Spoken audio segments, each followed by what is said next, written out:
بسم اللہ الرحمن الرحیم وبہ نستعین اما بعد۔ ایک مسئلہ یہ ہے کہ مقتدی حضرات کو نماز کے لیے کس وقت کھڑا ہونا چاہیے، یعنی باجماعت نماز ادا کرنے کے لیے نماز کا وقت ہوتے ہی جو گھڑی میں الارم بج جاتا ہے، بیپ بجتا ہے، کیا بیپ بجتے ہی فوراً سب کھڑے ہو جائیں یا کس وقت کھڑے ہونا چاہیے؟ جواب سے پہلے یہ مسئلہ اس سے پہلے بھی کم سے کم 2 مرتبہ آپ حضرات کی خدمت میں پیش کیا جا چکا، لیکن عمل ہوتا ہوا نظر نہیں آ رہا، اس لیے دوبارہ آپ حضرات کی خدمت میں بلکہ تیسری مرتبہ اس نیت سے عرض کیا جا رہا ہے کہ انشاءاللہ تعالی اس مسئلے کو اچھی طرح سمجھیں گے، ذہن میں بٹھائیں گے اور انشاءاللہ نوبت آنے پر عمل کریں گے انشاءاللہ۔ جواب سے پہلے اصولی بات یہ سمجھے کہ مقتدی حضرات یہ گھڑی میں جو الارم بجتا ہے، بیپ بجتا ہے، اس کے تابع نہیں ہیں بلکہ امام کے تابع ہیں۔ سیدھی سی بات ہے، الارم بج گیا، وقت ہو گیا، لیکن اگر نماز پڑھانے والے موجود نہیں ہیں تو آپ کھڑے ہو کر کریں گے کیا؟ اصولی بات یاد رکھیں کہ آپ گھڑی کے تابع نہیں بلکہ امام صاحب کے تابع ہیں۔ اگر یہ اصولی بات سمجھ میں آ گئی تو آگے کا پورا مسئلہ سمجھنا آسان ہے۔ اب سوال کا جواب سمجھیے کہ مقتدی حضرات کو کس وقت کھڑے ہونا چاہیے۔ علماء نے 3 شکلیں اس کے بیان فرمائی ہیں۔ نمبر 1، اگر امام صاحب قبلے کی طرف سے ان کا حجرہ ہو، کمرہ ہو، یا حی علی الصلاۃ یا حی علی الفلاح کی جانب میں ان کا کمرہ ہو اور آگے سے نماز پڑھانے کے لیے مسجد میں آ رہے ہوں، جیسے کہ خود رسول اللہ صلی اللہ علیہ وسلم کا معمول مبارک تھا کہ آپ اسی طرح وہاں سے تشریف لاتے تھے اور مصلی پر آ کر نماز پڑھاتے تھے۔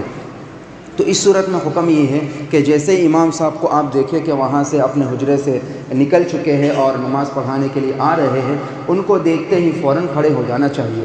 یہ حدیث میں حکم ہے، اللہ کے نبی صلی اللہ علیہ وسلم کا فرمان ہے، فَلَا تَقُومُوا حَتَّى تَرَوْنِي قَدْ خَرَجْتُ إِلَيْكُمْ، جب تک مجھے تم اپنی طرف نکل کر آتا ہوا نہ دیکھ لو، فَلَا تَقُومُوا، تب تک کھڑے مت ہو۔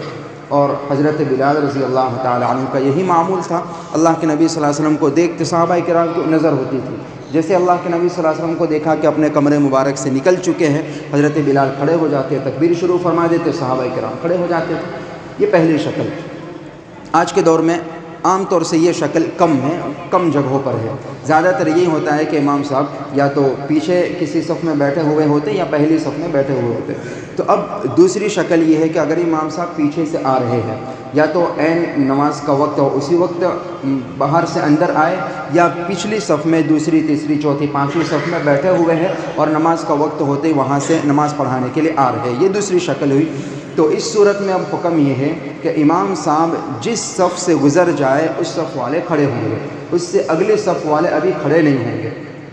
اگر امام صاحب 5ویں صف میں آ گئے تو 6ٹھی صف والے کھڑے ہوں گے، 5ویں صف والے ابھی بیٹھے رہے۔ تیسری صف میں آ گئے تو 4تھی صف والے کھڑے ہو جائے۔ پہلی صف میں آ گئے تو دوسری صف والے کھڑے ہو جائے، پہلی صف والے ابھی بیٹھے رہے۔ یہ شکل تو تقریباً روزانہ ہی ہمارے یہاں پائی جاتی ہے، لیکن عمل نہیں ہوتا۔ جیسے ہی الارم بجا، امام صاحب دوسری، تیسری، چوتھی صف میں وہ سارے کے سارے کھڑے ہو جاتے ہیں۔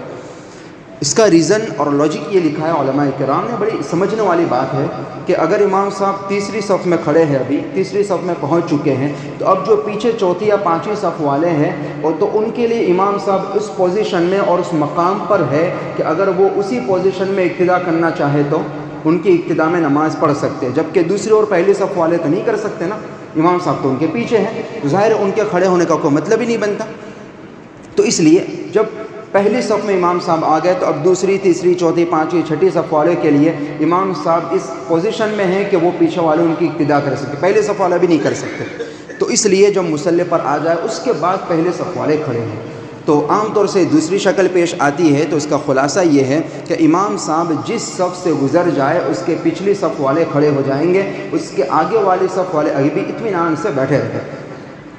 تیسری شکل یہ لکھی ہے کہ اگر امام صاحب پہلی صف میں بیٹھے ہوئے یا مصلی کے پاس بیٹھے ہوئے، محراب کے قریب بیٹھے ہوئے، تو ایسا بھی ہوتا ہے عام طور سے، تو اس کا حکم یہ ہے کہ جب تک مؤذن صاحب، مکبر صاحب تکبیر کہنا شروع نہ کر دے اور امام صاحب کھڑے نہ ہو جائے، اس وقت تک کھڑے نہیں ہونا چاہیے۔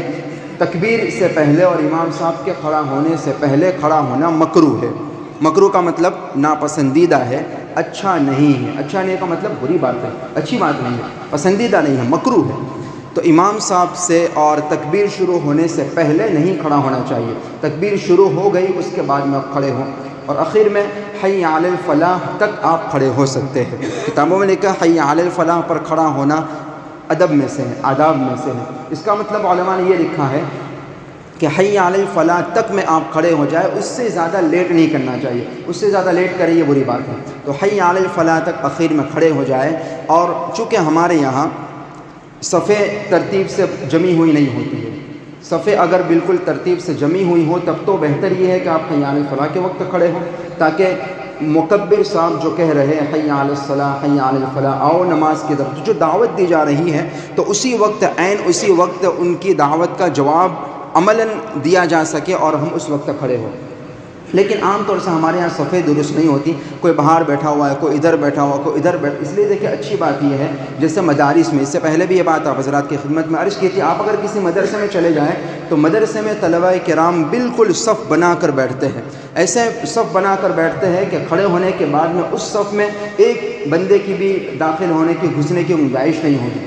اچھا یہ ہے کہ ہماری مسجدوں میں بھی ایسا ہو، صفیں بنا کر پہلی صف میں سارے بیٹھ گئے۔ اور حکم یہ ہے، اللہ کے نبی صلی اللہ علیہ وسلم کا فرمان ہے لیلینی منکم اولو الاحلام والنہی، لگے ہاتھ۔ یہ بھی مسئلہ سمجھ لیجئے کہ امام صاحب کے بالکل پیچھے خود میرے آقا اور آپ کے آقا کا حکم یہ ہے کہ لیلینی منکم اولو الاحلام والنہی، جو بالکل پابند اور باشرع لوگ ہیں اور مسائل کو جانتے ہیں، ایسے لوگوں کو امام صاحب کے پیچھے کھڑے ہونا چاہیے۔ تو اس طرح اگر صفیں بالکل ترتیب سے بنی ہوئی ہے تب تو اچھی بات یہ ہے کہ حی علی الفلاح کے وقت آپ کھڑے ہوں، لیکن عام طور سے ایسا ہوتا نہیں ہے اور صفیں پھر ناقص رہ جائے گی امام صاحب کے تکبیر کہتے وقت تک میں تو۔ اور اللہ کے نبی صلی اللہ علیہ وسلم نے صفوں کی درستگی کا بڑی تاکید سے حکم دیا ہے، صفیں درست نہ ہونے کی شکل میں بڑی سخت وعید ارشاد فرمائی ہے۔ اس بنا پر اچھا یہ ہے کہ تکبیر شروع ہوتے ہی کھڑے ہو جائے۔ اور دوسرا ریزن، تکبیر شروع ہوتے ہی کھڑے ہو جانا چاہیے، یہ بہتر ہے۔ اس کا دوسرا ریزن یہ بھی ہے کہ چونکہ کچھ لوگوں نے یہ سمجھ لیا ہے کہ حی علی الفلاح کے وقت کھڑا ہونا ضروری ہے، حی علی الفلاح کے وقت جو کھڑے نہیں ہوتے وہ برا کرتے ہیں، تو چونکہ ایک ادب ہے، صرف ادب ہے، سنت کا درجہ بھی نہیں دیا علماء نے اسے، صرف ادب ہے، تو ایک ادب کو اگر ضروری سمجھ لیا جائے اور نہ کرنے والوں کو برا سمجھا جائے تو اب اس پوزیشن میں وہ ادب والا کام بھی مکروہ گنا جائے گا۔ تو اس لیے اب بہتر یہ ہے کہ آپ جیسے تکبیر شروع ہو اس وقت کھڑے ہو جائیں۔ بہرحال تکبیر شروع ہونے سے پہلے اور امام صاحب کے مصلی پر آنے سے پہلے کھڑے ہونا یہ مکروہ ہے۔ اگر کبھی لیٹ ہو جائے، عام طور سے ہماری مسجدوں میں اللہ کا شکر ہے اکثر بلکہ تمام ہی مسجدوں میں وقت پر نماز ہوتی ہے، لیکن اگر کبھی آگے پیچھے ہو جائے تو کم سے کم 2 منٹ تک انتظار کرنا چاہیے۔ کتنا منٹ تک بولیے؟ کم سے کم 2 منٹ تک انتظار کیجیے، تیسرے منٹ جب اوپر چڑھ جائے پھر نماز شروع کریں، یہ اصل طریقہ ہونا چاہیے۔ میں امام صاحب ہیں تو اگر آگے پیچھے کبھی ہو جائے تو کم سے کم 2 منٹ انتظار کیجیے۔ تو بہرحال مسئلہ یہ اچھی طرح ذہن میں رکھیں کہ کب کھڑے ہونا چاہیے، یہ بھی ایک اہم مسئلہ ہے۔ اس سے پہلے علماء نے لکھا ہے کہ کھڑے ہو جانا مکروہ ہے، اور بالکل سمپل لاجک کی بات ہے کہ جب تک امام صاحب مصلی پر نہیں آئیں گے وہ نماز شروع نہیں کریں گے، آپ کھڑے ہو کر کریں گے کیا؟ ایک دوسرے کا منہ ہی دیکھیں گے، پیچھے دیکھیں گے۔ تو اس سے بہتر یہ ہے کہ آپ سکون سے بیٹھے رہیں، دعاؤں میں مشغول رہیں، ذکر کرتے رہیں، جب امام صاحب اپنی جگہ پر آ جائیں، اور جس وقت کھڑے ہونے کا حکم ہے اس وقت کھڑے ہو جانا چاہیے۔ واللہ اعلم بالصواب۔